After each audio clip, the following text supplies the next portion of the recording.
நம்மளாம் எடுத்துக்கொள்ளும். மார்க் எழுதின சுவிசேஷம் 13ஆம் அதிகாரம் 34 37 வரை உள்ள வசனங்களை நாம் வாசிக்கலாம். மார்க் 13ஆம் அதிகாரம் 34 37 வரை உள்ள வசனங்களை வாசிக்கலாம். ஒரு மனுஷன் தன் வீட்டை விட்டு புற தேசத்துக்கு பிரயாணம் போக எத்தனிக்கும் போது தன் ஊழியக்காரர்களுக்கு அதிகாரம் கொடுத்து அவனவனுக்கு தன் வேலையை நிமித்து விழித்திருக்கும்படிக்கு காவல் காக்கிறவனுக்கு கற்பிப்பான். அப்படியே நீங்களும் விழித்திருங்கள். ஏனெனில் வீட்டெஜமான் சாயங்காலத்திலோ நடுராத்திரியிலோ சேவல் கூவும் நேரத்திலோ காலையிலோ எப்பொழுது வருவான் என்று நீங்கள் அறியீர்கள். நீங்கள் நினையாத வேளையில் அவன் வந்து உங்களை தூங்குகிறவளாக கண்டுபிடியாதபடிக்கு விழித்திருங்கள். நான் உங்களுக்கு சொல்லுகிறதை எல்லாருக்கும் சொல்லுகிறேன், விழித்திருங்கள் என்றார். 33ஆவது வசனத்துல சொல்லுகிறார், விழித்திருந்து ஜெபம் பண்ணுங்கள் என்று சொல்லி ஆண்டவர் சொல்லுகிறத நாம் பார்க்க வேண்டும்.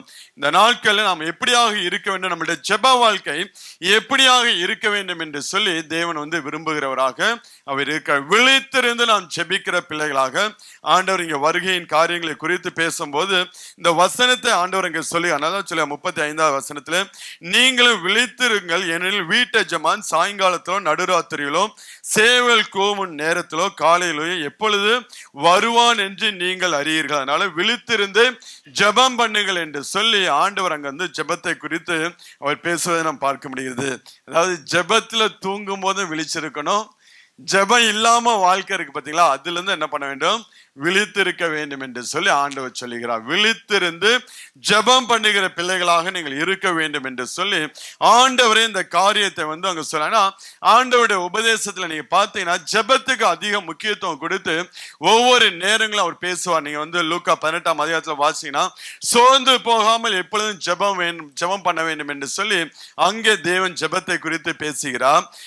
மத்தேயு 6ஆம் அதிகாரத்துல எப்படி நாம் தேவ சமூகத்துல ஜெபிக்க வேண்டும், நம்முடைய வார்த்தைகள் எப்படியா இருக்க வேண்டும், நாம் எப்படியாப்பட்ட வார்த்தைகளை கொண்டு தேவ சமூகத்துல ஜெபிக்க வேண்டும் என்று சொல்லி மத்தேயு 6ஆம் அதிகாரத்துல சொல்லி 7ஆம் அதிகாரத்துல கேளுங்கள் கொடுக்கப்படும், கேட்கிற எவனும் பெற்றுக்கொள்கிறான் என்று சொல்லி ஜெபத்தை குறித்து ஆண்டவர் அதிக முக்கியத்துவப்படுத்தி ஆண்டவர் சொல்வதை நாம் பார்க்க முடியும். அவருடைய ஒவ்வொரு பிரசங்கத்திலும் ஒவ்வொரு உபதேசத்திலும் ஜெபத்தை முக்கியத்துவப்படுத்துவார். சீஷர்களுக்கு முன்பதாக தன்னை ஒரு ரோல் மாடலாகவே காமிப்பார். அதனால்தான் சீஷர்கள் எல்லாம் படகுல அனுப்பிவிட்டு என்ன பண்ணுவார், அவர் தனித்திருக்கும்படியாக மலை மேல என்ன பண்ணுவார், ஏறி அவர் ஜெபிக்கிறவராக அவர் காணப்பட்டார்.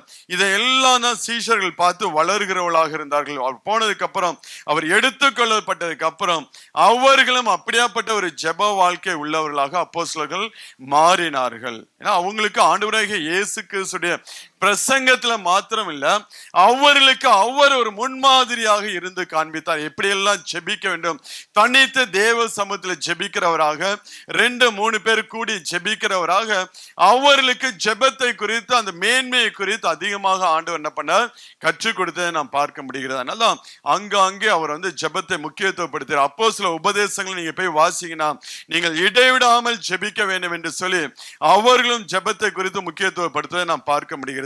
ஏன்னா ஜெபம் தான் நம்மளிடத்துல இருக்கக்கூடிய ஒரு பெரிய ஆயுதங்க. ஜெபம் தான் நம்மளிடத்தில் இருக்கக்கூடிய பெரிய ஒரு ஆயுதம். நம்மளுடைய வாழ்க்கைக்கு வேண்டிய காரியங்களை செய்து முடிக்கக்கூடிய ஒரு ஆயுதம் ஜெபங்கிற ஆயுதம் தான். அந்த ஜெபங்கிற ஆயுதம் மழுங்கி போயிருந்ததுன்னா நம்மளுடைய வாழ்க்கையே மழுங்கி போயிருக்கும். ஒண்ணு இல்லாம ஒரு இத்து போன ஒரு வாழ்க்கை, துருபிடிச்ச ஒரு வாழ்க்கை, ஒரு பழைய கந்தையான ஒரு வாழ்க்கையாக தான் நம்மளுடைய வாழ்க்கை இருக்கும். அதனால்தான் ஆண்டவர் அதிக முக்கியத்துவத்தை படுத்தி அங்க ஜெபத்தை குறித்து ஆண்டவர் சொல்கிறார், நீங்க விழித்திருந்து ஜெபம் பண்ணுங்கள் என்று சொல்லி அங்க ஆண்டவர் சொல்வதை நான் பார்க்க முடிகிறது. வீட்டை ஜெபம் எந்த நேரத்துல உங்களோட வாழ்க்கை திரும்பி வருவார் என்று சொல்லி உங்களுக்கு தெரியாது. நீங்க ஒரு நடுராத்திரில வரலாம், சாயந்திரத்துல வரலாம், காலையில வரலாம், சேவல் கூறுகிற நேரத்துல, அதாவது ஒவ்வொரு பரிசுத்த ஜெப நேரத்தெல்லாம் பாத்தீங்கன்னா அந்தி சந்தி மத்தியான வேலை தானியேல் அப்படியே 3 வேளை ஜெபிக்கிறவனாக காணப்பட்டான். நேரம் கிடைக்கும் போதெல்லாம் தேவ சமூகத்தில் கடந்து சென்று அப்போஸ்தலர் ஜெபிப்பதை நாம் பார்க்க முடிகிறது. பிரேயர் கண்டு ஒரு நேரத்தை வைத்து அங்க ஆலயத்துல தேவ ஆலயத்துல அந்த ஜெப நேரத்துல போய் அவர்கள் ஜெபிப்பதை நாம் பார்க்க முடிகிறது. ஏன்னா ஆதி நாட்கள்ல, ஆதி அப்போஸ்தலர் நாட்கள்ல ஆண்டவராகிய இயேசு கிறிஸ்து சீக்கிரம் வந்துருவான்னு அவங்க விசுவாசிச்சு அதற்கு ஏற்ற ஒரு வாழ்க்கை வாழ்ந்தார்கள்.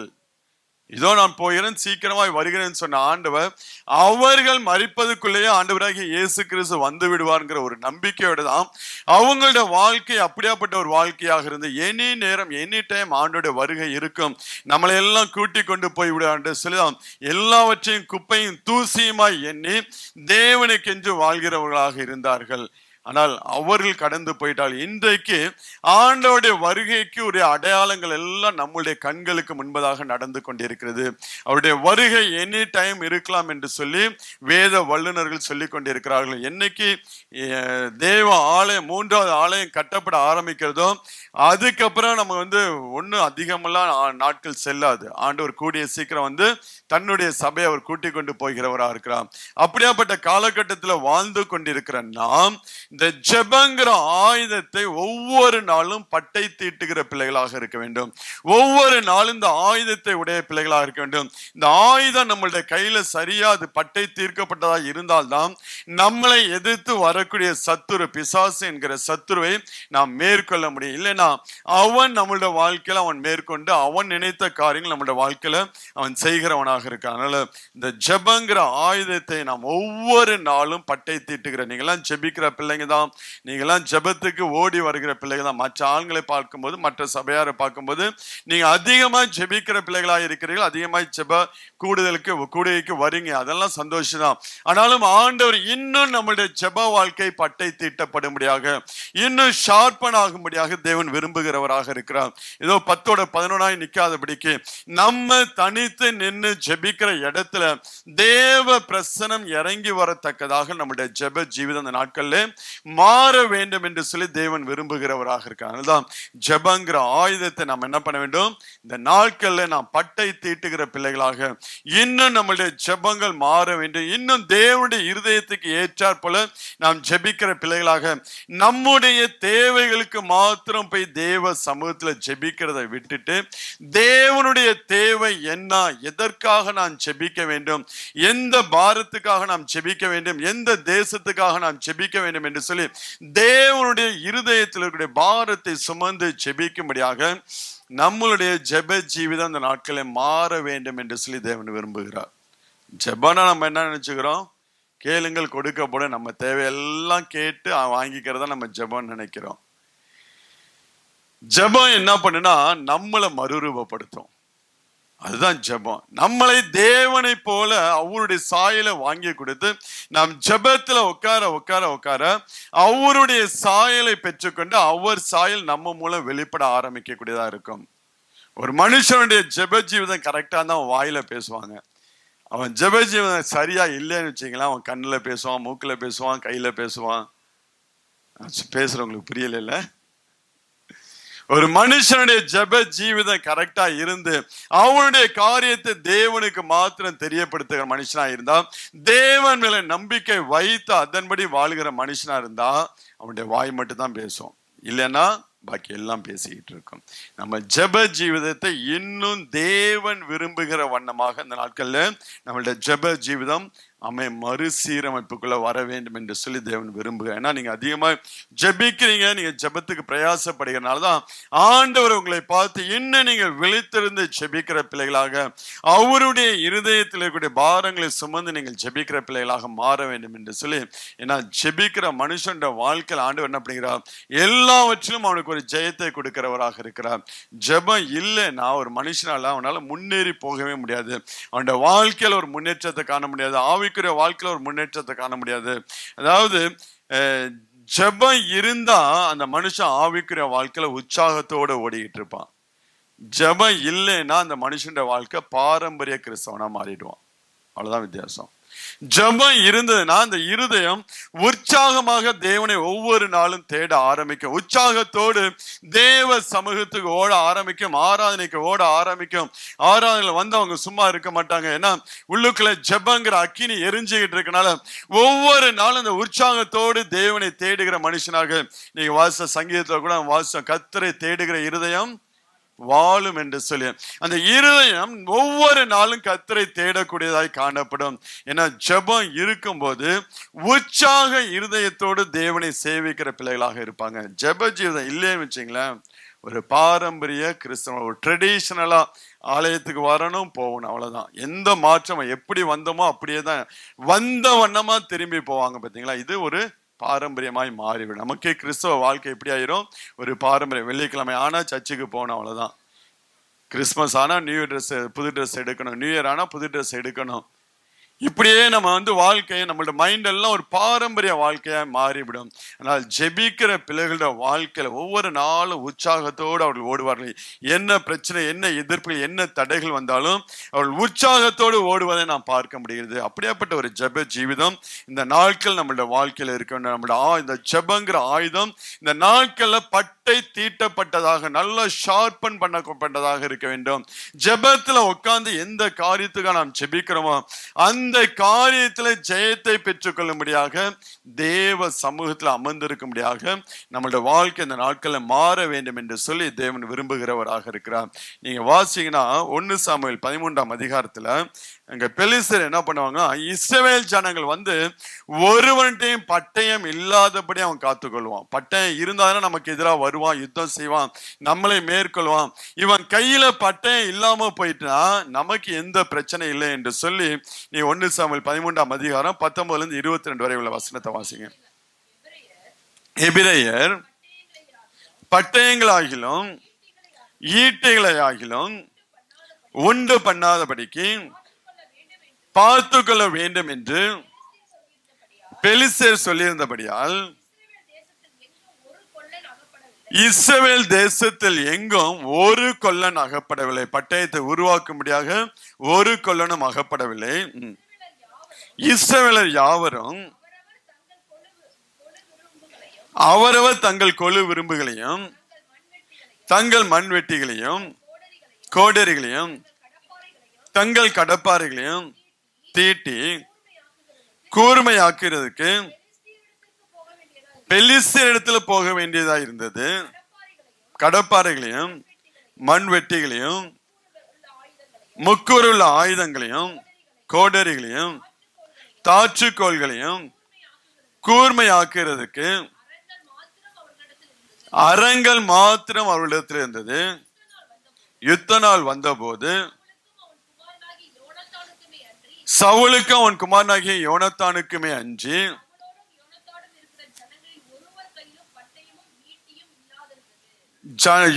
சவுலும் இருக்கிற ஜனங்களில் ஒருவர் கையிலும் பட்டயமும் ஈட்டியும் இல்லாதிருந்தது என்று சொல்லி நான் வாசிக்க முடியும். அப்ப பிசாசு என்ன பண்ணுகிறான், சத்ருவானன் என்ன பண்ணுகிறான், இந்த ஜெபங்கிற ஆயுதத்தை நாம் கையில எடுக்காதபடிக்கு, இங்க வந்து வேற ஒருவர் கையிலும் பட்டயம் இல்லாதபடிக்கு பெலிஸ்தர் என்ன பண்ணான், யாரும் அவங்க பட்டயம் தீட்டக்கூடாதபடிக்கு ஒரு கொல்லனும் தேசத்துல இல்லாதபடிக்கு அவன் செய்கிறவனாக இருந்தான். பட்டயம் தீட்டப்படனா எங்க போனோம், பெலிஸ்தர் தான் போனோம். பெலிஸ்தர் போனா அவன் எப்படி பட்டயம் தீட்டி கொடுப்பான், நல்லா ஷார்ப்பா தீட்டி கொடுப்பானா. நீங்க எத்தனை வெட்டினாலும் வெட்டாதபடிக்கு தான் என்ன பண்ணுவான், அவன் தீட்டி கொடுக்கிறவனாக இருப்பான். இன்னைக்கு அநேகருடைய வாழ்க்கையில பிசாசு இப்படியாப்பட்ட நல்ல உபாய தந்திரத்தை பயன்படுத்துகிறான். உன்னுடைய கையில ஜெபங்கிற ஆயுதம் இல்லாதபடிக்கு அவன் எப்படி எல்லாம் உன்னை என்கேஜ் பண்ண முடியுமோ, எப்படி எல்லாம் உன்னை இந்த உலகத்துல பிஸியாய் வைத்துக் கொள்ள முடியுமோ அப்படி எல்லாம் அவன் உன்னை பிஸியாய் வைத்துக் கொள்ளுகிறவனாக இருக்கிறான். உன் கையில பட்டயம், நீ சர்ச்சுக்கு போறியா போ, நல்லபடியா போயிட்டு வா. ஒயிட் அண்ட் ஒயிட்ல போறியா, நல்லா நீ போயிட்டு வா. ஆராதிக்கிற நல்லா நீ ஆராதி, அதோட முடிச்சுக்க. வீட்டுக்கு வந்தோம், ஜெபம் பண்ணணும், பைபிள் எடுத்தோம், வேதத்தை வாசிக்கணும், தேவனுக்கு பிரியமாய் நடக்கணும். அந்த காரியம் நீ வேலைக்கு போகணும், நீ 24 hours பிஸியா இருக்கணும், நீ நல்லா ஓவர் டைம் பார்க்க, நல்லா சம்பாதிக்க வேண்டும், அநேக காரியங்களை குறித்து நீ சிந்திக்க வேண்டும் என்று சொல்லி நம்மளை ஃபுல்லா அவன் ஆக்குபை பண்ணி விடுவான். ஒரு கொல்லனும் இஸ்ரவேல் தேசத்தில் அகப்படாத அளவுக்கு பெலிஸ்தர் பார்த்து கொண்டானா. அவ்வளவு பெரிய தேசம், அவ்வளவு ஜனங்கள் இருக்கிற இடத்துல ஒரு கொல்லன் கூட இல்லாதபடிக்கு சத்துருவானவன் இப்படியாப்பட்ட காரியங்களை நம்மளோட வாழ்க்கையில செய்வான். நம்ம என்ன பண்ணோம், வெள்ளிக்கிழமை தோறும் ஆலயத்துக்கு போயிட்டு வந்தோம், நமக்கு ஒரு பெரிய திருப்தி ஆயிரும். வெள்ளிக்கிழமை போயிட்டு வந்தா நம்ம பெரிய ஒரு ஊழியம் செஞ்ச மாரி ஆயிரும். வெள்ளிக்கிழமை ஆலயத்துக்கு போயிட்டு வந்துட்டா ஆராதிச்சுட்டு வந்துட்டேன் என்று சொல்லி அதுலயே நம்ம திருப்திப்பட்டு பிசாசு இன்னும் நம்மளை திருப்திப்பட வச்சிருவான். நல்லா நீ ஆராதிச்சப்பான்னு சொல்லி அப்படியே கொண்டு போய் நம்மளை உட்கார வச்சிடுவான். ஆனால் ஒவ்வொரு நாளும் நாம் தேவ சமூகத்துல அமர்ந்திருந்து நாம் தேவனோடு பேசுகிற பிள்ளைகளாக, ஜெபங்கிறது ஏதோ நம்மளுடைய தேவைகளை மாத்திரம் சொல்றது கிடையாதுங்க. ஜெபங்கிறது நம் தேவனோடு உறவாடக்கூடிய காரியம். தேவனோடு உறவாடக்கூடிய நேரம், தாயாய் தகப்பனாய் அவருடைய மடியில் அவருடைய மார்பில சாய்ந்து கொள்ளக்கூடிய நேரம் தான் ஜெபங்கிற ஒரு நேரம். இதோ நீங்க போய் உங்களோட பிரச்சனைகளை சொல்லி அழுகிறது, அந்த அந்த ஒரு மைண்ட் செட்லயே நம்ம இருக்கிறனாலதான் நம்மளோட ஜெபத்துல அடுத்த லெவலுக்கு போக முடியல.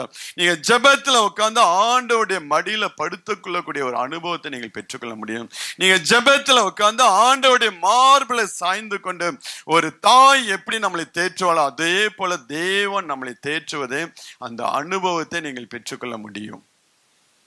அதுதான் பிசாசு என்ன பண்ண, இந்த மாதிரி அனுபவத்துக்குள்ள நம்ம வந்துடாதபடிக்கு நம்மளை அவன் ஃபுல்லா ஆக்குபை பண்ணி நம்மளை ஃபுல்லா அவன் பிஸியாக வைத்துக் கொள்கிறவனாக இருக்கிறான். எப்படி பெலிஸ்தர்கள் இஸ்ரவேல் தேசத்து ஜனங்கள்ல அங்க ராஜாவும் ராஜாவுடைய பையனுடைய கைக்கு தவிர வேற யாரு கையிலையும் பட்டயம் இல்லாதபடிக்கு அவன் பார்த்து கொண்டான். வெறே அவங்க கையில என்ன இருந்துச்சு, அரங்கள் மாத்திரம் இருந்துச்சு இருக்கக்கூடியதா. அதாவது அரங்கல்னா என்னன்னா, ஏற்கனவே பட்டயம் இருந்துச்சு, அதை தீட்டி கொள்ளலாம். இங்க ஒருத்தண்டி பட்டயமே இல்லையே, பட்டயம் இருந்தானே அதை தீட்டுறதுக்கு அறம் தேவைப்படும். பட்டயம் செய்யப்படுவதற்கு கொல்லன் இல்லாதபடிக்கு அவர்கள் காத்து கொண்டார்கள். நம்மளுடைய வாழ்க்கையிலும் பிசாசு இப்படியாப்பட்ட காரியங்களை தான் அவன் செய்கிறவனாக இருக்கிறான். அதை நாம் ரொம்ப ஜாக்கிரதை. நம்மளுடைய ஜெப ஜீவிதம் எப்படி, அதனால ஆண்டவர் சொன்னார், ஒரு நாளைக்கு 1 மணி நேரமா நீ என்னோட விழித்திருக்க கூடாதா என்று சொல்லி கேட்கிறான். 1 மணி நேரம் நீங்க தேவனோடு விழித்திருக்கிற பிள்ளைகளாக இருந்தீங்கன்னா உங்களை நீங்க காத்துக்கொள்ளலாம், குடும்பத்தை நீங்க காத்துக்கொள்ளலாம். அந்த ஜெப ஜீவிதம் 1 மணி நேரம் கூட நீங்க தேவ சமூகத்துல இல்லாமல் இருந்தீங்கன்னா ஒரு பாதுகாப்பு அற்ற ஒரு வாழ்க்கை தான் நம்மளுடைய வாழ்க்கையில இருக்கும். மதிலிடிந்த பட்டணம் போலதான் நம்மளுடைய வாழ்க்கை இருக்கும். ஜெபம் இல்லைன்னா நம்மளோட வாழ்க்கையில் மதிலிடிந்த பட்டணம். அந்த மதிலிடிந்த பட்டணத்துக்குள்ள எது வேணாலும் உள்ளே வரும், உள்ளே இருந்து எது வேணாலும் வெளியே போகும். யாராலும் என்ன பண்ண முடியாது, தடுக்க முடியாது. நல்ல யோபு ஜெபிக்கிற மனுஷனாய் காணப்பட்டால்தான் அவனையும் அவன் குடும்பத்தையும் அவனுக்கு உண்டான எல்லாவற்றையும் தேவன் வேலை அழைத்து பாதுகாத்தார். இன்னைக்கு நம்மளுடைய குடும்பம் எப்படி இருக்கு, ஒரு பாதுகாப்பான சூழ்நிலையில இருக்கா? நம்மளுடைய பிள்ளைகள், நம்மளுடைய வாழ்க்கை துணை, நம்மளுடைய பெற்றோர்கள், நம்மளுடைய கூட பிறந்தவர்கள், ஈவன் நம்மளுடைய வேலைகள், நம்மளுடைய ஆசீர்வாதம் எல்லாம் ஆண்டவருடைய ஒரு பாதுகாப்புல இருக்கா? இல்ல ஒரு பாதுகாப்பற்ற ஒரு நிலைமை காணப்படுகிறதா? இந்த ஜெபம் இருந்துச்சுன்னா ஆண்டவர் எல்லாவற்றையும் பாதுகாக்கிறவராக இருக்கிறார். அதனால அந்த பட்டயத்தை ஒவ்வொரு நாளும் நாம் தீட்டுகிற பிள்ளைகளாக, அது மாத்திரம் கிடையாது, ஜெபம் நான் தேவ சமூகத்தில் அமர்ந்திருந்து ஆண்டவரோடு உறவாடக்கூடிய ஒரு அனுபவம், ஆண்டவருடைய மார்பிலையும் மடியிலையும் சாய்ந்து கொள்ளக்கூடிய ஒரு அனுபவத்தை நாம் பெற்றுக்கொள்கிற பிள்ளைகளாக நாம் மாற முடியும். அப்படியாய் நம்மளுடைய பட்டயம் இந்த நாட்கள்ல தீட்டப்பட வேண்டும். அதனால ஜெபிப்பதற்கு, ஜெபத்துக்கு வருவதற்கு, ஜெப நேரத்துல ஆலயத்துக்கு வருவதற்கு நீங்க முடியலை, எனக்கு அந்த வேலை இருக்கு இந்த வேலை இருக்குன்னு சொன்னீங்கன்னா நீங்க நல்லா தெரிஞ்சுங்க, உங்க பட்டயத்தை தீட்டாதபடி பெலிஸ்தன் பத்திரமா உங்களை பார்த்துக்கிறான். நீங்க என்ன வேணாலும் வர்றது, ஒரு வேலை டியூட்டி இருக்கு, இப்ப ஷிப்ட் டியூட்டில இருக்குன்னா ஓகே, நீங்க டியூட்டி மாறி மாறி வருது, அவங்களால வர முடியாது. அந்த ஆத்துமா டியூட்டில இருந்தாலும் அது இருதயம் இங்கதான் இருந்துகிட்டு இருக்கும். டியூட்டில இருந்தாலும் அந்த இருதயம் எங்க இருக்கும், ஆத்மா ஆலயத்துல ஒட்டிக்கிட்டு இருக்கும். வடை போச்சேன்னு சொல்லி ஆத்மா வடையை தேடிக்கிட்டு இருக்கக்கூடியதா இருக்கும். ஏன்னா ஆனா நேரம் இருந்தும் நம்ம ஆலயத்துக்கு வராம நம்ம வீட்டுல உட்கார்ந்தோம்னா பெலிஸ்தன் நம்மளை பத்திரமா பாதுகாத்துக்கிட்டு இருக்கான். நம்ம பட்டயம் தீட்டுப்படாதபடிக்கு, நம்மளுடைய ஆயுதங்கள் கூர்மையாக்கப்படாதபடிக்கு பெலிஸ்தன் நம்மளை பத்திரமா பாதுகாக்கிறான் என்று சொல்லி அர்த்தம். தயவு செய்து ஜெபம், ஆலயத்துல ஜெபம் இருக்கும் போது உங்களால முடியும், அட்டன் பண்ண முடியும் என்று சொன்னால் தயவு செய்து ஆலயத்துல வந்து விழுங்க. அது உங்களுடைய ஆவிக்குரிய வாழ்க்கைக்கு மிகுந்த பிரயோஜனமா இருக்கு. ஏன்னா ஒரு மனுஷன் தன் பட்டயத்தை தீட்டாமல் போனா, நீங்க வாசிங்களேன், பிரசங்கி 10ஆம் அதிகாரத்துல 10வது வசனத்தை வாசிங்க. இரும்பு ஆயுதம் மழுங்களாய் இருக்க அதை ஒருவன் தீட்டாமல் போனால் அதிக பலத்தை பிரயோகம் பண்ண வேண்டியதாய் இருக்கும். இருப்பு ஆயுதம் மழுங்களாய் இருக்கு, அதை ஒரு தீட்டாமல் போனா அதிக பலத்தை பிரயோகம் பண்ண வேண்டிய ஆகையால் ஒரு காரியத்தை செவ்வையாய் செய்வதற்கு ஞானமே முக்கியம். இந்த ஞானம் எங்கேருந்து கிடைக்குது? கர்த்தருக்கு பயப்பட. கர்த்தருக்கு பயப்படக்கூடிய எங்கேருந்து வரும்? நீ தேவ சமூகத்தில் உட்காந்து ஜெபிக்கும் போதுதான், ஆண்டவரோடு பேசும் போதுதான் ஆண்டவர் சொல்லுவா, இந்தந்த காரியங்கள் எல்லாம் உன் வாழ்க்கையில இருக்குப்பா, உன் வாழ்க்கையில நீ இதுல எல்லாம் துணிகர பாவம் செய்து கொண்டிருக்கிறாய் என்று சொல்லி நாம் தேவ சமூகத்துல ஜெபிக்கும் போது அவருடைய பாதத்துல அமர்ந்திருக்கும் போதுதான் தேவன் ஒரு உணர்வுள்ள இருதயத்தை நமக்கு கொடுப்பாருங்க. அதனாலதான் சங்கீதக்காரன் சொல்ல, ஆண்டவரே என்னை உணர்வுள்ள இருதயம் உள்ளவனாய் மாற்றும் என்று சொல்லி. இப்ப தேவ சமூகத்துல அமர்ந்து நாம் ஜெபிக்கும் போதுதான் தேவன் நமக்கு ஒரு உணர்வுள்ள இருதயத்தை கொடுக்கிறான். ஒரு உணர்வுள்ள இருதயம் நம்மள்கிட்ட வரும்போதுதான் கர்த்தருக்கு பயப்படக்கூடிய பயம் நம்மளோட வாழ்க்கையில வருது. அந்த கர்த்தருக்கு பயப்பட ஆரம்பிக்கும் போதுதான் நம்மளிடத்துல தேவ ஞானம் வெளிப்படக்கூடியதாய் காணப்படுகிறது. அதனாலதான் பிசாசு ரொம்ப கேர்ஃபுல்லா என்ன பண்ணிக்கிறான், நம்மளுடைய பட்டயம் தீட்டப்படாதபடிக்கு, அவன் நாம் ஜெபிக்கப்படாதபடிக்கு, தேவ சமூகத்தில் அமர முடியாதபடிக்கு நம்மளை அவன் பாதுகாக்கிறவனாக இருக்கிறான். அதனால ஒரு இருப்பு ஆயுதம் மழுங்களாய் இருந்தால் அதை தீட்டாமல் போனா அதிக பலத்தை பிரயோகம் பண்ண வேண்டியதா இருக்கும். தன்னிடத்துல இருக்கக்கூடிய எல்லா பலத்தை போட்டாலும் ஜெயத்தை எடுக்க முடியாது.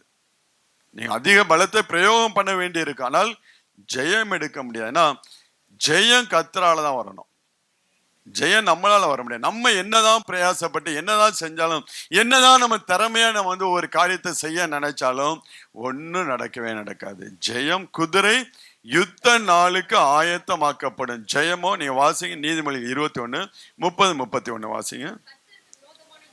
கர்த்தருக்கு விரோதமான ஞானமும் இல்லை, புத்தியும் இல்லை, ஆலோசனையும் இல்லை.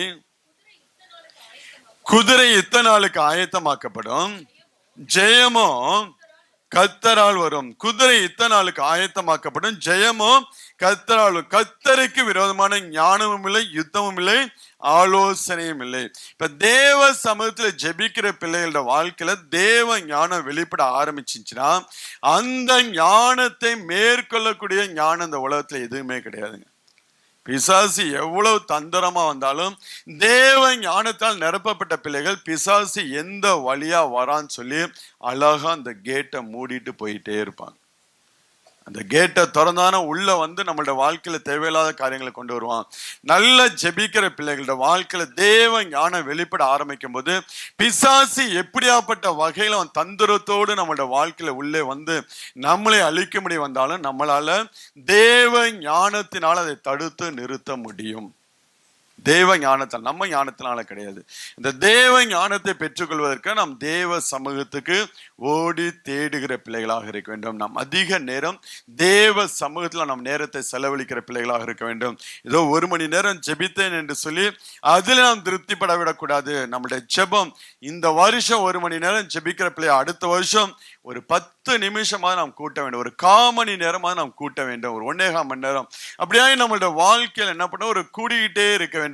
ஒரு மனுஷன் குறைஞ்சது ஒரு நாளைக்கு ஒரு 2.5 மணி நேரம் ஜெபிக்கிற பிள்ளையா இருந்தானா அந்த மனுஷன் எல்லா வித ஆசீர்வாதங்களால் நிரப்பப்படுவாங்க. 2.5 மணி நேரம் நம்ம பணத்துலதான் தசமபாகம் கொடுக்கல, நேரத்திலயாவது தசமபாகம் கொடுப்போமே. ஆண்டவர் சொல்ல, மல்கியால சொல்லுவார், என்னுடைய ஆலயத்தில் ஆகாரம் உண்டாயிருக்கும்படி. நான் பணத்தை பத்தி பேசல, பணத்தை விட்டுருங்க, காணிக்கை விட்டுருங்க. என்னுடைய ஆலயத்துல ஆகாரம் உண்டாயிருக்கும்படி. வாசிங்க அந்த வசனத்தை. என் ஆலயத்துல ஆகாரம் உண்டாயிருக்கும்படி தசம பாகங்கள் எல்லாம் பண்ட சாலையில் கொண்டு வாருங்கள். அப்பொழுது நான் வானத்தின் பலகணிகளை திறந்து இடம் கொள்ளாமல் போக மாட்டோம், உங்கள் மேல் ஆசீர்வாதத்தை வருஷிக்க மாட்டோனோ என்று, அதனால் என்னை சோதித்து பாருங்கள் என்று சேனைகளின் கர்த்தர் சொல்லுகிறார், என்னுடைய ஆலயத்தில் ஆகாரம் உண்டாயிருக்கும்படி நீங்களும் நானும் தான் இந்த பூமியில தேவனுடைய ஆலயமாய் காணப்படுகிறோம். இந்த ஆலயத்துல, என்னுடைய ஆலயத்தில் ஆகாரம் உண்டாயிருக்கும்படியாக, தேவ வார்த்தையின் வெளிச்சத்தை பெற்றுக்கொள்ளும்படியாக, தேவனுடைய ரகசியங்களை பெற்றுக்கொள்ளும்படியாக, தேவ வார்த்தைகளுடைய வெளிப்பாடுகளை பெற்றுக்கொள்ளும்படியாக ஒவ்வொரு நாளும் நீங்க தசமபாகம், நீங்க உங்களுக்கு ஆண்டவர் ஆசீர்வதிச்சு கொடுக்க 24 மணி நேரத்துல நீங்க 2.5 மணி நேரம் தசமபாகமா நீங்க தேவ சமூகத்துல செலவழிக்க ஆரம்பிச்சீங்கன்னா இந்த ஆலயத்துல ஆகாரம் உண்டாயிருக்குங்க. இந்த ஆலயத்துல தேவனுடைய வெளிப்பாடு இருக்கு. நீங்க வேதத்தை எடுத்து வாசிக்கும் போது ஆண்டவருடைய வெளிப்பாடு உங்களுடைய வாழ்க்கையில நிரப்ப உங்க ஆலயம் முழுவதும் தேவ தரிசனங்களால், தேவனுடைய வெளிப்பாடுகளால் நிரப்பப்பட்டதா இந்த ஆலயம் காணப்படும். அப்படி நிரப்பப்பட்ட பிள்ளைகள் உங்க வாழ்க்கையில என்ன பிரச்சனை பிசாசு கொண்டு வந்தாலும் ஆல்ரெடி உங்களுக்குள்ள ஆண்டவர் வெளிப்பாடை கொடுத்து வச்சிருக்க. இந்த பிரச்சனையை பிசாசு கொண்டு வந்தானா இந்த ஆயுதத்தை எடுத்து நம்ம போராடினா வந்த வழியா அவன் போய்விடுவான் என்று சொல்லி நமக்குள்ள அந்த வெளிப்பாடு இருக்கும். அதனாலதான் உங்க ஜெப நேரத்தை நீங்க இன்க்ரீஸ் பண்ணுகிற பிள்ளைகளா, 1 மணி நேரம் நான் ஜெபிக்கிறேன், 1/2 மணி நேரம் பைபிள் படிக்கிறேன் என்று சொல்லி ஒரு நாள் நம்ம திருப்தி ஆகிடும். நம்மளுடைய மினிமம் லெவல் ஒரு 2.5 மணி நேரம் வச்சுக்கணும். மினிமம் நம்ம ரீச் பண்ணக்கூடிய லெவல் எத்தனை மணி நேரம் இருக்கணும்? 2.5 மணி நேரமா இருக்க வேண்டிய. அட்லீஸ்ட் உங்களால டியூட்டி போயிட்டு ஒரு மணி நேரம் 1.5 மணி நேரம் தண்ணீத்து தேவ சமூகத்தில் அமர்ந்துருங்க. பாக்கி நேரத்தில் நீங்க வண்டியில போகும்போது கூட உங்களால முடிய 2.5 மணி நேரம் செலவழிக்க முடியும்னா நீங்க தாராளமா ஒருவேளை உங்களுக்கு வந்து டியூட்டி டைம் டிராவல்லாம் இருந்தீங்கன்னா நீங்க வண்டியில போகும்போது வரும்போது ஒரு மணி நேரம் ஜெபத்தை நீங்க யார்கிட்டையும் பேசாதீங்க. உங்க சிந்தனைகள் ஆண்டவரோடு இணைக்கப்பட்டதாக அந்த டிராவல் டைம்ல நீங்க ஜெபிக்கிற பிள்ளைகளாக இருக்கலாம். நீங்க ஜெபிக்கும் போது பக்கத்துல இருக்கிற மனுஷன் ரட்சிக்கப்படுவாங்க. நீங்க ஜெபம் பண்ணிட்டு போறீங்க, வண்டியில அடுத்தவனோட கதை பேசாம வீண் வார்த்தைகளை நீங்க வந்து அலப்பிட்டு இருக்காம நீங்க உள்ள ஜெபிக்கிற பிள்ளை இருந்தா பக்கத்துல இருக்கிற மனுஷன் வாழ்க்கையில இப்படிப்பட்ட பிரச்சனை இருக்கு என்று சொல்லி தன்னுடைய பாரத்தை நம்ம மேல இறக்கும் போது, நம்ம அவனுக்காண்டி ஜெபிக்கும் போது, அவனுக்கு ஆலோசனை கொடுக்கும்போது அந்த மனுஷன் விடுதலையை பெற்றுக்கொள்கிறவனாக இருப்பான். அதனாலதான் ஜெபம் ஒரு மனுஷன் வாழ்க்கையில அவன் ஜெபிக்கிற பிள்ளைகளா இருந்தானா அந்த மனுஷனுக்கு விரோதமான ஞானம் அந்த பூமியில இல்லவே இல்லை, அந்த மனுஷனுக்கு விரோதமான யுத்தம் இல்லவே இல்லை என்று சொல்லி, அந்த மனுஷனுக்கு விரோதமான ஆலோசனைகள் இல்லை என்று சொல்லி வேதம் சொல்லுகிறது. அப்படியாப்பட்ட ஒரு ஜெப ஜீவிதம் நம்மளோட வாழ்க்கையில் அந்த நாட்களில் பட்டை தீட்டப்பட வேண்டும். நம்ம ஒரு 2.5 மணி நேரம் ரீச் பண்ற அளவுக்கு நம்ம பிரயாசப்படணும். நம்ம இறுதி அதை வாஞ்சிக்கணும். நமக்குள்ள ஒரு விருப்பம் உண்டாகணும். ஆண்டவரே ஒரு நாளைக்கு ஒரு 2.5 மணி நேரமாவது நான் வந்து உங்களுடைய சமூகத்தில் நான் செலவழிக்கணும்னு சொல்லி நீங்க உட்கார்ந்து பாருங்க. உண்மையிலேயே உங்க ஆலயத்தை தேவன் ஆகாரத்தினால் நிரப்புவார்.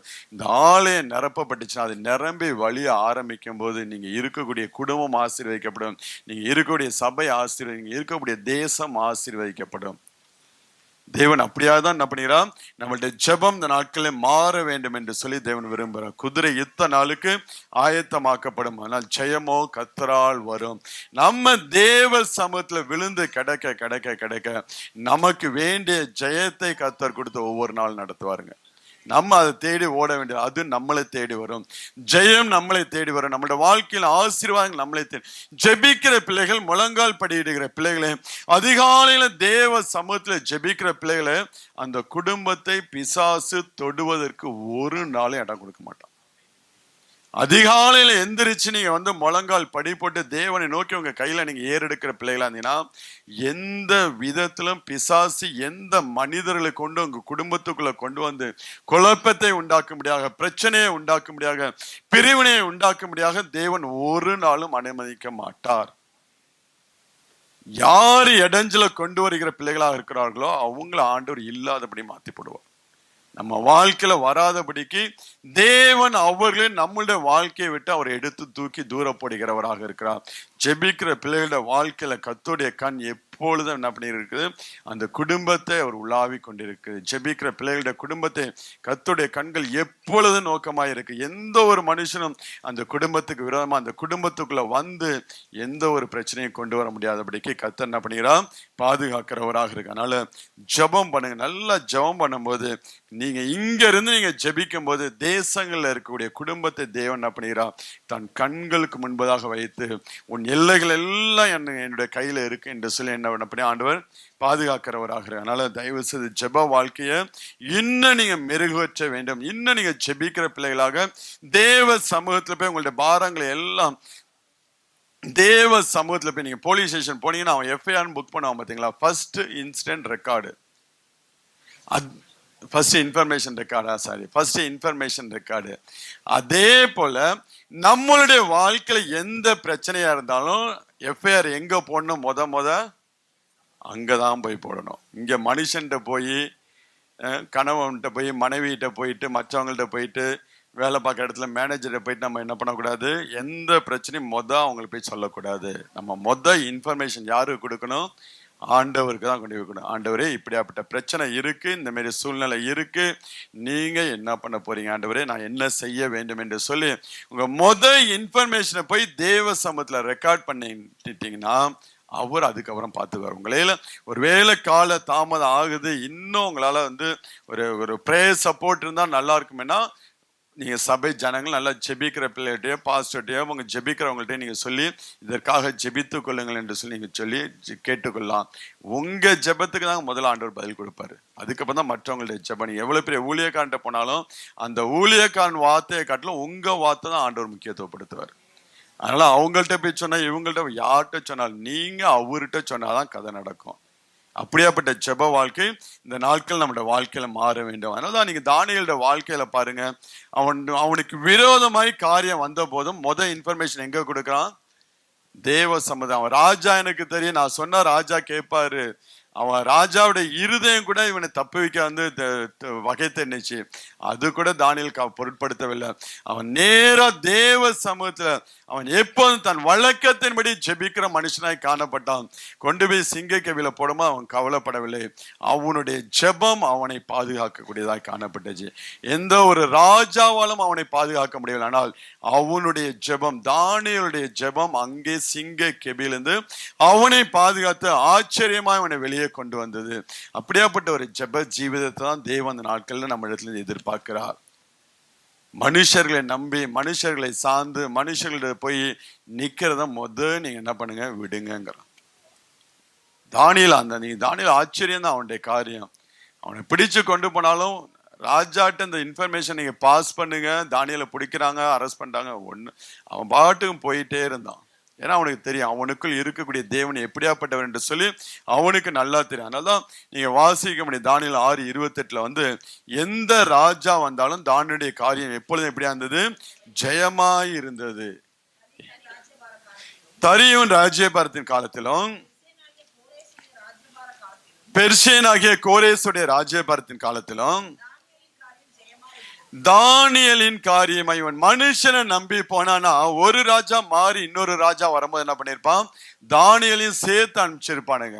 தரிகு போகும்போது அடுத்த தடவை தரிகுக்கு ரொம்ப சப்போர்ட்டா இருந்த, தரிகுக்கு வேண்டப்பட்ட மனுஷனா இருந்தான், தானியேலையும் சேர்த்து தூக்குங்கடான்னு தூக்கி இருப்பாங்க. ஆனா இவன் தேவனை சார்ந்து வாழ்கிற மனுஷனா இருந்தபடினால, தேவனுக்கு பிரியமானவன் என்று சொல்லி சாட்சி பெற்றனாலதான் தரியு போனதுக்கு அப்புறம், கோரேஸ் வந்ததுக்கு அப்புறம் தானியேல் மேல அவன் கை போடாதபடிக்கு அவன் அங்கே பாதுகாக்கப்பட்டான்.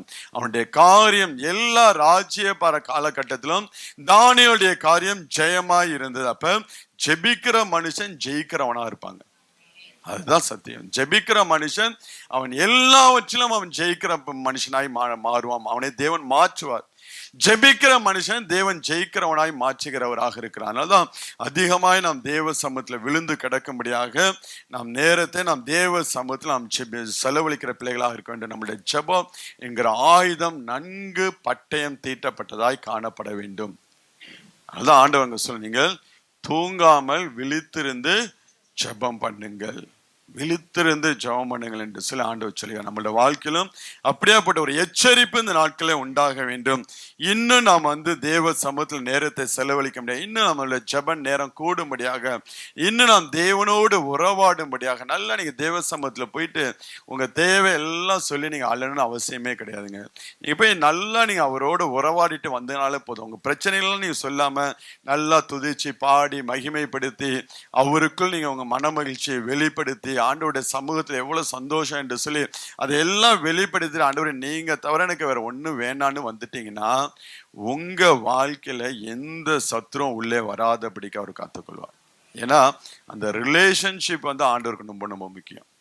அதுக்காண்டிதான் இந்த பூமிக்கு கடந்து வந்து எப்படியாகிலும் தேவனோடு நாம் உறவாட வேண்டும் என்று சொல்லிதான் ஏதேன் தோட்டத்துல பாவம் செய்யப்பட்ட போது அந்த உறவு துண்டிக்கப்பட்டுச்சு. அந்த உறவை மீண்டும் கட்டி எழுப்ப வேண்டும் என்று சொல்லிதான் ஆண்டவராகிய இயேசு கிறிஸ்து இந்த பூமிக்கு கடந்து வந்து எல்லா மனுஷருடைய பாவங்கள் சாபங்கள் எல்லாவற்றையும் சுமந்து அந்த கல்வாரி சிலுவை என்ன பண்ணால் தன்னுடைய இரத்தத்தை சிந்தினார். எப்பேற்பட்ட பாவி, எப்பேற்பட்ட கொலைகாரனா இருந்தாலும், எப்பேற்பட்ட கொடுமையான மனுஷனா இருந்தாலும் ஆண்டவராகிய இயேசு கிறிஸ்து வந்து, ஆண்டவரே என் பாவத்தை மன்னியும், என் சாபத்தை மன்னியும், நான் தெரியாமல் செய்த காரியங்கள் இன்றைக்கும் என் குடும்பத்துல அது சாபமாய் காணப்படுகிறது. ஆண்டவரே உமக்கு விரோதமாய் நான் பண்ணின காரியங்கள் என் குடும்பத்துல வந்து ஆசீர்வாதம் இல்லாமல் காணப்படுகிறது. ஆண்டவரே உமக்கு விரோதமான ஒரு வாழ்க்கை, உமக்கு விரோதமான காரியங்கள் என் சந்ததிகளை பார்க்க முடியாமல் என் குடும்பத்தில் காணப்படுகிறது. ஆண்டவரே என் பாவங்கள் என் சாபங்களை மன்னியும் என்று சொல்லி எந்த ஒரு மனுஷன் தேவ சமூகத்தில் ஆண்டவர்கிட்ட வந்து தன் இருதயத்தை இறக்கி வைக்கிறானோ அந்த மனுஷனுடைய வாழ்க்கையை ஆண்டவர் மாற்றுகிறவராக இருக்கிறார். எப்பேற்பட்ட பாவம் சாபங்களாக இருந்தாலும் ஆண்டவர் அவனுடைய எல்லாவற்றையும் நீக்கி எடுத்து அந்த மனுஷனை ஆசிரியனா அந்த உறவுக்குள்ள அவனை மீண்டும் கொண்டு வர வேண்டும் என்று சொல்லி தேவ உறவுக்குள்ள ஏதேன் தோட்டத்தில் இழந்து போன உறவுக்குள்ள தேவ உறவுக்குள்ள அந்த மனுஷனை கொண்டு வர வேண்டும் என்று சொல்லிதான் ஆண்டவர் தன்னுடைய ஜீவனை அங்க கொடுத்தவராக இருந்தார். அப்ப அந்த ரிலேஷன்ஷிப் நீங்க ஒவ்வொரு நாளும் தேவ சமூகத்துல போய் நீங்க தேவனோடு உறவாடுகிற பிள்ளைகளா இருந்தீங்கன்னா அந்த உறவை தேவன் முக்கியத்துவப்படுத்துவார். அதுக்கு டிஸ்டர்பன்ஸா உங்க வாழ்க்கையில வியாதி வருதா, பிரச்சனை வருதா, பாடு வருதா, உபத்திரம் வருதா, எல்லாவற்றையும் ஆண்டவர் எடுத்து போட்டு போயிட்டே இருப்பாருங்க. என் பிள்ளை என்னோட இருக்கக்கூடிய நேரத்தை கெடுத்து போடக்கூடிய எந்த காரியத்தை நான் அனுப்பட மாட்டேன், அனுமதிக்க மாட்டேன். அந்த உறவுக்குள்ள நம்ம நீங்க வந்து யோபுடைய வாழ்க்கை நீங்க பாத்தீங்கன்னா அந்த ரிலேஷன்ஷிப்பை அவன் மெயின்டைன் பண்ணிக்கிட்டே இருந்தான். ரிலேஷன்ஷிப்பை விட்டு ஓடலை. தன் ஜீவன் செத்து நீ செத்து உன் ஜீவனை விடுன்னு சொல்லி மனைவி சொன்ன போலும் அது குறிச்சுல அவன் கவலைப்படவில்லை. தேவனுக்கு அவனுக்கு உள்ள உறவை விட்டு விடாமல் அவன் ஒவ்வொரு நாளும் காத்து கொண்டான். கடைசி ஆண்டவர் வந்து பேசும்போது நான் என்னத்த ஆண்டவரை பேச போறேன், நான் என் வாயை பொத்துக்கிறேன், நீங்க பேசுங்கன்னு சொல்லிட்டு ஆண்டவருடைய சத்தத்துக்கு தன்னை விட்டு கொடுக்க அவன் இழந்த எல்லாவற்றையும் இரட்டத்தனையாய் திரும்பி. ஏன்னா தேவன் அந்த ரிலேஷன்ஷிப் அவன் மெயின்டைன் பண்ணி கொண்டனால அனைத்தையும் நல்ல விசுவாச வார்த்தை யோபுடைய புஸ்தகத்தை வாசிக்கும் போது யோபுடைய புஸ்தகத்தில் நல்ல விசுவாச வார்த்தைகளை பார்க்க முடியும். யோபுடைய புஸ்தகம் ஒரு சயின்டிபிக் புக்கு, அது கதை சொல்ற புக்கு கிடையாது, அது ஒரு சயின்டிபிக் புக். அநேக சயின்டிபிக் காரியத்தை நீங்க அதுல பார்க்க முடியும். அதே நேரத்தில் தேவன் மேல அவன் வைத்திருக்கிற விசுவாசம் எப்பேற்பட்டது என்பதை நீங்கள் பார்க்க முடியும். தேவன் எவ்வளவு வல்லமையுள்ளவர், மகத்துவம் உள்ளவர் என்பதை நீங்க பார்க்க முடியும். அதெல்லாம் எங்கேருந்து வந்துச்சுன்னா அவனுக்கும் தேவனுக்குள்ள ரிலேஷன்ஷிப்பை முறியாதபடிக்கு ஒவ்வொரு நாளும் காத்து கொண்டனால்தான் அவன் இழந்த எல்லாவற்றையும் தேவன் இரட்டத்தினே திருப்பி அவனுக்கு கொடுத்து ஆசீர்வதிக்கிறவராக இருந்தான். அதனாலதான் தேவன் அந்த நாட்கள் அப்படியாப்பட்ட உறவுக்குள்ள நீங்கள் கடந்து வரும்படியாக தேவன் விரும்புகிறார். அப்படியாப்பட்ட ஒரு ஜெப ஜீவிதமாய் மாற வேண்டும். ஜெபங்கிறது நாம் தேவனோடு உறவாடுகிறதா, கொஞ்சி கொள்ளாவே ஆண்டவரை நீங்க நல்லா முத்தம் செய்யலாம். உச்சந்தலையிலிருந்து உள்ளங்கால் வரைக்கும் நீங்க ஆண்டவரை முத்தம் செய்யலாம். நமக்காண்டு அந்த கல்வாரி சிலுவையில தன் கைகள் கால்கள் காயங்கள் பட்டது, விழாவில் ஈட்டிகளா குத்தப்பட்டது என்று சொல்லி ஒவ்வொரு இடத்தையும் முத்தம் செய்து ஆண்டவரை மகிமைப்படுத்தலாம். இப்படியாப்பட்ட காரியத்திலாம் தேவன் வந்து அவர் விரும்புகிறார். என் பிள்ளை என்னோட கூட வந்து உறவாட மாட்டேங்கிறான் என்று சொல்லி தேவன் விரும்புகிறவராக இருக்கிறார். இன்னைக்கு உங்களோட வாழ்க்கை அப்படியாய் மாறும்படியாக தேவன் என்ன பண்ணுகிறார், விரும்புகிறவராக இருக்கு. அதனால்தான் நீங்க தூங்காமல் விழித்திருந்து ஜெபம் பண்ணுங்கள் என்று சொல்லுகிறார். ஏன்னா தூங்குற மனுஷன் வாழ்க்கையில என்ன வரும்னா, தூங்குற மனுஷன் வாழ்க்கையில தரித்திரம் வருங்க. ஜெபம் இல்லாதபடிக்கு இருக்கக்கூடிய மனுஷன் வாழ்க்கையில தரித்திரம் தேடி வரும். இருக்கிறதெல்லாம் உறிஞ்சிட்டு போயிட்டே இருக்கும். நமக்கு நல்லா தெரிஞ்ச சம்பவம் தான் யோனாவுடைய புஸ்தகத்துல வாசிக்க முடியும். அதுக்கு முன்பதாக நீதிமொழிகள் 20:13 வாசிங்க. தூக்கத்தை விரும்பாதே, விரும்பினால் தரித்திரனாவாய், கண் விழித்திரு, அப்பொழுது ஆகாரத்தினால் திருப்தியாவாய். தூங்காது தூக்கத்தை தூக்கத்தை தூக்கத்தை தூக்கம்னா தூங்குற தூக்கம் இல்லை. நீங்க மொபைல்ல பாக்குறத விரும்பாத, ஊரு சுத்துறத விரும்பாத, தேவையில்லாத காரியத்துல நேரத்தை செலவழிக்க விரும்பாத, தேவையில்லாத சாப்பாடை சமைச்சு சாப்பிட்றதுக்காண்டி நேரத்தை செலவழிக்க விரும்பாத, இந்த சரீரத்தை திருப்திப்படுத்துறதுக்காண்டி நீ விரும்பாத. அதான் தூக்கம்னா வெறும் தூக்கத்தை தூங்கி ஆகணும். ஒரு 8 மணி நேரமாவது தூங்கினா உடம்பு ஒரு 6 மணி நேரம் மினிமம், ஒரு 7 மணி நேரம், 8 மேக்சிமம் 8 அதுக்குள்ள முடிச்சிடணும் தூக்கத்தை. தூக்கத்தை விரும்பாதன்னா உன் ஆவிக்குரிய வாழ்க்கையில உன்னை தூங்க வைக்கக்கூடிய காரியத்தை எல்லாம் விரும்பாத என்று சொல்லி எது எல்லாம் உன் வாழ்க்கையில உன் ஜெப வாழ்க்கைக்கு தடையாக காணப்படுகிறதோ அதை ஒன்றையும் நீ விரும்பாத என்று சொல்லிச்சு. அப்படி நீ விரும்பினால் தரித்திரன் ஆவாய், கண் விழித்திரு, அப்பொழுது ஆகாரத்தினால் திருப்தி ஆவாய் என்று சொல்லி இங்க நான் வாசிக்க முடியாது. அதனால தூக்கத்தை விரும்ப யோனா அப்படிதான் போய் என்ன பண்ணா, கீழ்த்தட்டுல படுத்து நல்லா தூங்குறவனாக இருந்தான். நீங்க வாசினா யோனா 1ஆம் அதிகாரம் 5 முதல் 7 வரை உள்ள வசனத்தை வாசி. அப்பொழுது கப்பற்காரர் பயந்து அவன் தன் தேவனை நோக்கி வேண்டுதல் செய்து பாரத்தை லேசாக்கும்படி கப்பலில் இருந்த சரக்குகளை சமுத்திரத்தை இருந்து விட்டார்கள். யோனாவோ என்றால் கப்பலின் கீழ்த்தட்டில் இறங்கி போய் படுத்துக்கொண்டு அயர்ந்த நித்திரை பண்ணினான். அப்பொழுது மாலுமி அவனிடத்துல வந்து, நீ நித்திரை பண்ணுகிறதுன்னா எழுந்திருந்த உன் தேவனை நோக்கி வேண்டிக்கொள், நாம் அழிந்து போகாதபடிக்கு சுவாமி ஒருவேளை நம்மளை நினைத்தருள்வா என்றான். யார் நிமித்தம் இந்த ஆபத்து நமக்கு நேரிட்டது என்று நாம் அறியும்படிக்கு சீட்டு போடுவோம் வாருங்கள் என்று ஒருவரோடு சொல்லிக்கொண்டு சீட்டு போட்டார்கள். யோனாவின் பேருக்கு யார் மேல குற்றம் வந்து நிக்குது? ஜெபிக்காம தூங்குறவன் மேலதான் வந்து குற்றம் நிக்குது. அதுதான் சாமுவேல் சொல்ல, நான் உங்களுக்காண்டி ஜெபம் பண்ணாமல் போயிருந்தனால் பாவம் செய்கிறவனாய் இருப்பேன். ஏன்னா ஜெபிக்காம தூங்குற பிள்ளையோட வாழ்க்கையில குற்றம் வந்து விழும்.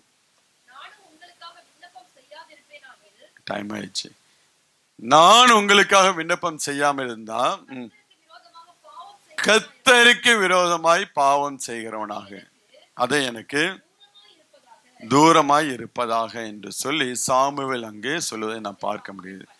அதனால ஜெபிக்கிற பிள்ளைகளாக இருக்க வேண்டும். தூக்கத்தை விரும்பாத, உன்னை ஜெபத்தை விட்டு பிரிக்கக்கூடிய காரியத்தை எல்லாம் நீ எடுத்து தூக்கி தூர போட்டுட்டு தேவனோடு நீங்க நேரத்தை செலவழிக்க முடியாது. தேவனோடு நீங்க நேரத்தை ஒருவேளை உங்களுக்கு கிரிக்கெட்டா இருக்கலாம், ஒருவேளை உங்களுக்கு ஃபுட்பாலா இருக்கலாம். நீங்க மேட்சை போட்டு அங்கங்க கொளுத்திட்டு இருக்கானுங்க, ஃபுட்பால் மேட்சா இருக்கலாம். ஒருவேளை உங்களுக்கு சினிமாவா இருக்கலாம், ஒருவேளை உங்களுக்கு டிவி சீரியலா இருக்கலாம், ஒருவேளை நீங்க அடுத்தவங்களோட போன் பண்ணி தேவையில்லாம கதை பேசுற பிள்ளைகளா இருக்கலாம். முடிவில் அந்த வார்த்தைகள் எப்படி இருக்கும்? பாவமா தான் முடியும். இந்த மாதிரி காரியத்தை விரும்பாதபடிக்கு தேவ சமூகத்துல நேரத்தை செலவு பண்ண ஒப்பு கொடுக்கும். ஏன்னா இங்க பாருங்களேன், யோனா அடித்தட்டுல படுத்து தூங்கிட்டு இருக்கான். கப்பல்ல இருக்கக்கூடிய சரக்கெல்லாம் எடுத்து என்ன பண்றாங்க? தூக்கி கடல்ல போட்டுக்கிட்டு இருக்காங்க. அதுதான் தரித்திரத்தை கொண்டு வரும். நீங்க ஜெபிக்காமல் தூங்கினா கப்பல்ல அவங்க பிரயாணத்துக்கு வேண்டிய ஆகாரத்தை எல்லாம் அந்த லகுவாக்கும்படியாக அது அமிழ்ந்து போகாதபடிக்கு, கப்பல் அமிழ்ந்து போகாதபடிக்கு உள்ள சரக்கெல்லாம் எடுத்து வெளியில போட்டுக்கிட்டு இருக்காங்க. அதுதான் தூக்கம் என்ன பண்ணும்? தரித்திரத்தை கொண்டு வரும். தூக்கம் தரித்திரத்தை கொண்டு வரும். அடுத்தது அது அடுத்த பாயிண்ட் வரேன். எங்கேயும் போல, எங்கேயும் விட்டு வைக்கிற மாதிரிலாம் இல்லை. அப்ப தரித்திரம், நம்மளுடைய வாழ்க்கையில் இருக்கிற தரித்திரம் போக வேண்டும் என்றால் நம்மளுடைய ஜெபம் பட்டயம், ஜெபங்கிற ஆயுதம் பட்டயம் தீட்டப்பட்டதா இருக்க வேண்டும். அதை விட்டுட்டு நீங்க எவ்வளவுதான் பிரயாசப்பட்டு, எவ்வளவுதான் கஷ்டப்பட்டு, எவ்வளவுதான் ஓவர் டைம் பார்த்தாலும் ஒரு நாள் நம்ம முன்னேற முடியாது. ஒரு நாள் நிக்காது. வர்றது வரும், நிறைய வரும், அதே மாதிரி நிறைய போயிட்டே இருக்கும். நம்மளுடைய வாழ்க்கையில அது நிக்க மிச்சமாகாது. பொத்தலான பையில போடக்கூடியதாய் அது காணப்படும். அதனால இந்த ஆலயத்துல ஜெபம் காணப்பட்டுச்சுன்னா, கொஞ்சமா வந்ததுன்னா ஆண்டவர் அதை பள்ளிகை பெருக செய்கிறவராக இருக்கிறார். அதனால தூக்கம் தரித்திரத்தை கொண்டு வரும். அடுத்தது தூக்கம் என்ன பண்ணும்? கந்தையை உடுத்து வைக்கும். நீதிமொழிகள் 23:21.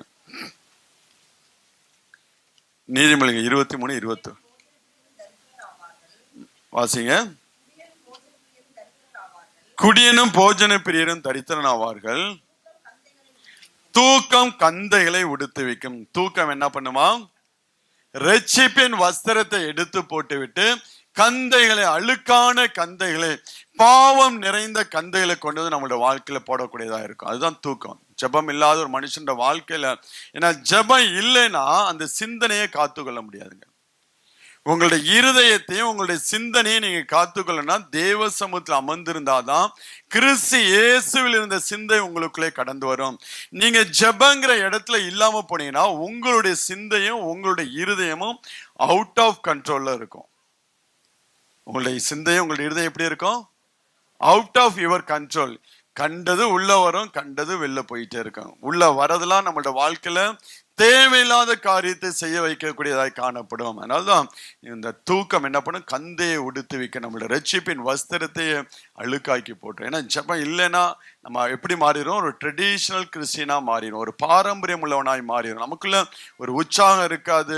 தேவனை தேட வேண்டும், அடுத்த லெவலுக்கு போக வேண்டும், அடுத்த லெவலுக்கு இன்னும் பரிசுத்தமாக வேண்டும், இன்னும் பலத்தின் மேல் பலம், இன்னும் ஜெபத்தின் மேல், இன்னும் ரகசியத்தின் மேல் ரகசியத்தை பெற்றுக்கொள்ள முடியாத நம்ம வாழ்க்கை முன்னேறாகுது. கிணத்துல போட்ட கல்லு மாரி தான் என்ன இருக்கும், அப்படியே இருந்துகிட்டு இருக்கு. எத்தனை வருஷம் ஆனாலும் அந்த கல்லு போட்ட இடத்துல பாசி பிடிச்சி அப்படியே தான் இருக்கும். ஆனால் ஒரு கல்லை தூக்கி ஆற்றுல போட்டிங்கன்னா எவ்வளோ கரடு முரடான கல்லாக இருந்தாலும் அது உருண்டு உருண்டு உருண்டு நல்ல ஒரு கூழாங்கல்லாய் அது நிற்கக்கூடியதாக காணப்படும். அப்போ நம்ம தூக்கத்தை விரும்புகிற பிள்ளைகளாக இருந்தோம் இல்லை, தரித்திரம் தூக்கம் நம்மளோட வாழ்க்கையில் கந்தையை உடுத்து வைக்கக்கூடியதாக, நம்மளோட ரட்சிப்பை எடுத்து போட்டு நம்மளோட எண்ணங்கள் சிந்தனைகள் எல்லாம் அது என்ன பண்ணும், ஆக்குப்பை பண்ண ஆரம்பிச்சோம். அதனால நீங்கள் நல்லா ஜெபிக்கிற பிள்ளைகளாக இருந்தீங்கன்னா கிறிஸ்து இயேசுவில் இருந்த சிந்தை எண்ணங்கள் தான் உங்கள்கிட்ட இருக்கும். நாம் ஆண்டவருக்கு ஏதாவது செய்யணும், எப்படியாவது நான் சிலர் ரட்சிப்புகளை நடத்த வேண்டும், தேவன் நம்ம கொடுக்கல, எப்படியாவது நம்ம ஊழியத்தை தாங்க வேண்டும், எப்படியாவது ஆத்துமாக்களை ஆலயத்தை கூட்டி கொண்டு வர வேண்டும் என்று சொல்லி 24 hours இந்த மைண்டு தேவனுடைய காரியத்தை குறிச்சாங்க இந்த தியானம் பண்ணிக்கிட்டே இருக்கும். தன்னுடைய காரியங்கள் அதை செய்யணும் இதை செய்யணும் அப்படி சேர்க்கணும் இப்படி சேர்க்கணும் எண்ணம் கூட இருக்காது. தேவனுடைய காரியங்களை குறித்து இந்த இதை என்ன பண்ணும், சிந்திக்கக்கூடியதாய் காணப்படும். அதனால்தான் ஜெபங்கிற ஆயுதத்தை இந்த நாட்கள் நான் பட்டை தீட்ட வேண்டும் என்று சொல்லி ஆண்டவர் விரும்புகிறார். அப்ப ஜெபம் நம்மளோட வாழ்க்கையில என்னென்ன பண்ணும்? ஜெபம் வானத்தை திறக்கக்கூடியதாய் காணப்படுகிறது. ஜெபம் வானத்தை திறந்து தேவ தரிசனங்களை காணக்கூடியதாய் செய்கிறது. ஜெபம் கற்பத்தை திறக்கக்கூடியதாய் காணப்படுது. அன்னாளுடைய ஜெபம் கற்பத்தை திறக்கக்கூடியது. அதே போல நீங்க எசேக்கியேல் தீர்க்கதரிசியுடைய ஜெபம் வானத்தை திறந்து அவன் தரிசனங்களை பார்க்கிறவனாக இருந்தான். பேதுருடைய ஜெபம் வானம் திறக்கப்பட்டு அவன் தரிசனத்தை காண்கிறவனாக இருந்தான். எலியாவுடைய ஜெபம் பரலோகத்திலிருந்து அக்கினியை இறக்கி கொண்டு வரக்கூடியதாய் காணப்பட்டுச்சு. இன்னும் ஜெபம் தேவ தூதனை கீழே இறக்கி கொண்டு வரக்கூடிய, நமக்காக யுத்தம் செய்ய முடியாத தேவ தூதனை கீழே இறக்கி கொண்டு வரக்கூடியதான் நம்முடைய ஜெபம். தானியேலுடைய ஜெபத்துக்காக அங்க மிகாவில் வரும்போது அந்த ஜெபத்திற்கு அவனுடைய ஆசீர்வாதத்துக்கு தடையா இருக்கக்கூடிய காரியங்கள், தடையா இருக்கக்கூடிய பிசாசின் கிரியைகளை எதிர்த்து போராடிதான் அவனுடைய வாழ்க்கையில ஜெயத்தை கொண்டு. அப்ப ஜெபிக்கிற மனுஷன் வாழ்க்கையில அவனுக்காய் தேவன் யுத்தம் செய்யும்படியாக தேவ தூதர்களை இறக்குறவராக இருக்கிறார். அதனாலதான் ஜெபம் ரொம்ப முக்கியம். ஜெபம் முடவர்களை நடக்க செய்யக்கூடியதாய் காணப்படும். இப்ப ஜெபம் நம்மளோட வாழ்க்கையில எல்லா பகுதியிலும் அது ஆசீர்வாதத்தை கொண்டு, இதுதான் இது மாத்திரம்தான் அப்படி நம்ம என்று சொல்லி நம்ம ஜெபத்தை லிமிட் பண்ண முடியாது. ஜெபத்துடைய ஆசீர்வாதங்கள் அன்லிமிட்டட். ஜெப ஜீவிதத்துடைய ஆசீர்வாதங்கள் அன்லிமிட்டட். நம்ம வாழ்க்கைக்கு வேண்டிய எல்லா ஆசீர்வாதங்களையும் பரத்திலிருந்து இறக்கி கொண்டு வரக்கூடியதான் நம்ம ஜெபம். ஜெபம் நீங்க ஸ்தேவான் அவன் ஜெபிக்கிறான், அவனை கல் எறியும் போது அவன் ஆண்டவரை பார்த்து ஜெபிக்கும் போது ஆண்டவரை எப்படி ஆண்டவராகிய இயேசு கிறிஸ்து கல்வாரி சிலுவையில ஜெபித்தாரோ அதே போலதான் ஸ்தேவான் அங்க ஜெபிக்கிறான். பரிசுத்த ஆவியெல்லாம் நிறைந்தவனாய் வானத்தை அண்ணாந்து பார்த்து தேவனுடைய மகிமையையும் இயேசுவானவன் நிற்கிறதையும் கண்டு, வானங்கள் திறந்திருக்கிறதையும் மனுஷகுமாரன் தேவனுடைய வலது பாச நிக்கிறதையும் காண்கிறேன் என்று சொல்லி ஸ்தேவான். அப்ப ஜெபிக்கிற பிள்ளைகளோட வாழ்க்கையில அவங்களுக்கு மேலே இருக்கக்கூடிய அந்த வானம் திறக்கப்படும். வானத்தை திறந்து பல கனிகளால தேவன் என்ன பண்ணுகிறார்? ஆசீர்வதிக்கிறவராக இருக்கிறார். ஜெபம் சிறைச்சாலையின் அனுபவத்தை மாற்றும். யோசேப்போட வாழ்க்கையில அவனுடைய சிறைச்சாலை அனுபவத்தை எல்லாம் ஜெபம் மாற்றினது.